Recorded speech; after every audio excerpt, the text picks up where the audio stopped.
what should you look at when you are buying a condo? It's Maggie. So a lot of my younger clients always told me that, hey Maggie, we are not sure that we're going to settle down in Seattle for long term, and we don't want to spend $1 million on a single family that we have to maintain. So is there any option if you only have a budget for $300,000, $400,000? So today I'm going to show you a condo that's exactly like that. Even if you're not going to stay in Seattle, you can easily sell or rent this home out. So this community was built in the 1990s. So as you can see, the exterior and the roof is fairly new.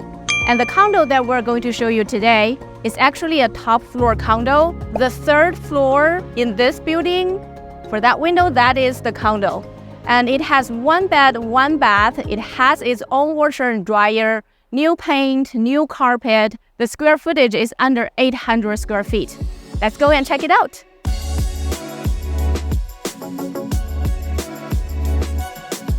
So we are now on the third floor. So this is the front door of the unit. And then on the left-hand side, this is actually an extra storage unit. There are a lot of storage space in this unit as well. Okay, so coming in, this is the main living area. They just installed the new carpet and then new paint throughout this whole interior space. Very importantly, I think when you are looking for a condo, if you can buy a top floor condo, that will be a huge plus, because normally a top floor condo has much better natural light, just like this unit has. And then there is nobody living above you, so there's no noise issue as well. And here is the kitchen area. This is a typical, 1990 design. Nothing too fancy about it, but it does have this great range hood. When you are cooking, it really comes in handy.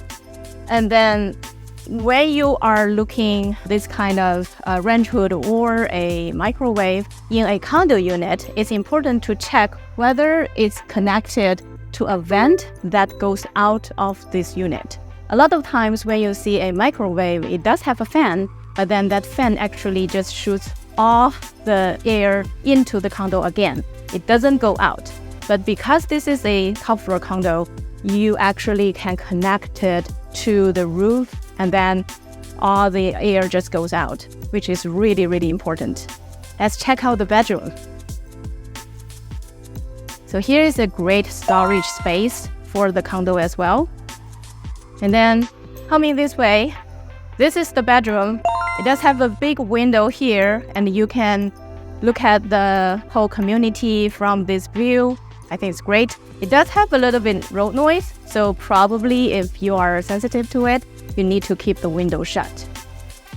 So in this way, there is a walk-in closet. If you have a lot of shelves, it is a really great space for all your stuff and all your clothes. On the left-hand side, you can actually access through the bedroom to the whole full bath. And it's, everything is original, but it does have tiles around the bathtub, and it's a full bath.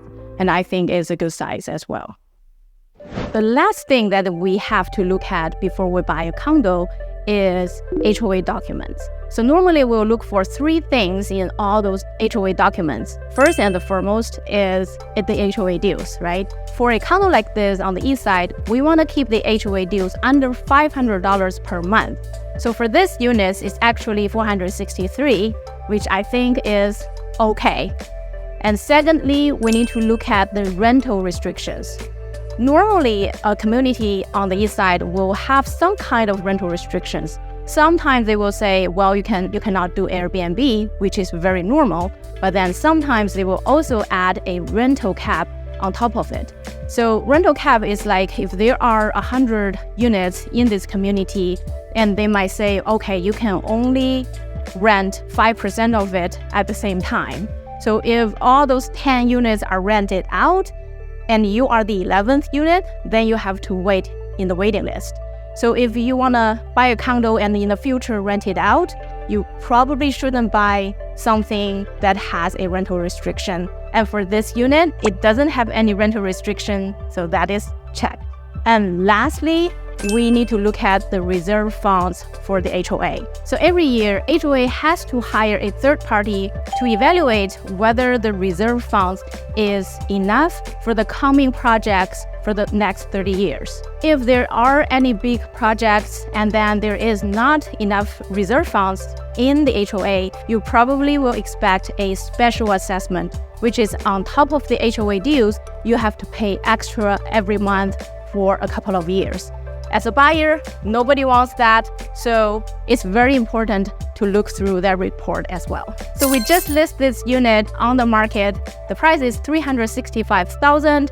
If you are interested in this unit or the community, come and join us for the open house. We have 2 open houses on Saturday and Sunday. Hope to see you there. I'm Maggie. See you next time.